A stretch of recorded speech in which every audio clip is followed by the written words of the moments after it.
Hey everybody, this is Alex Martinson. Thanks for watching Jobs and All. Today I'm talking about 3 simple tips that can make a big difference when you go on an interview. Number 1, bring copies of your resume, 3, 4 copies. So before you interview, go to Staples, go to Office Depot, or whatever they have these days, and get your resume printed on this nice, pretty resume paper and have it ready. Because almost every time I've been in an interview, they'll ask me, hey, do you have an extra copy of your resume handy? Now, why does an interviewer have a copy of my resume printed beforehand? Well, maybe the printer broke. Maybe he was in a meeting. People have their own jobs, right? Your interview is a side thing, as much as you need that job. So, when they ask you, have it ready. One time I was at an interview and they asked me, hey, do you have a copy of your resume? And I had not brought it because I was in a big rush to get there because I was a little late. And then it was a 10-minute ordeal till they actually printed it. Oh, hey, who has a printer? Let me email it to you. Let me see what's going on. And the whole time I'm sitting there feeling like a moron because I didn't bring my resume. So, very simple, but very important. Bring 3, 4 copies of your resume.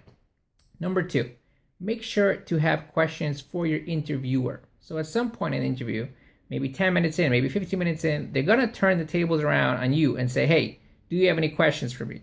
Now, they want to hear some intelligent questions. They want to see that you're interested in their company, that you really want to join the team. So you can't start saying, well, I'm not sure. You got to be ready with a few smart questions.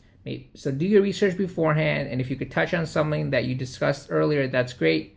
But make sure you have a few smart, good questions to go with. And don't worry, we'll discuss this more in other videos.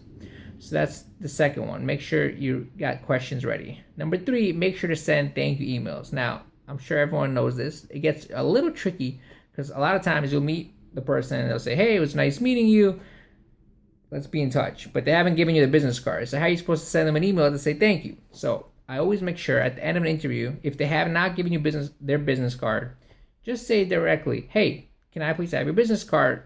Or sometimes they'll be like, well, I don't have any business cards. You can say, can I please have your email? And they'll always say yes. So don't worry. No one's going to reject you.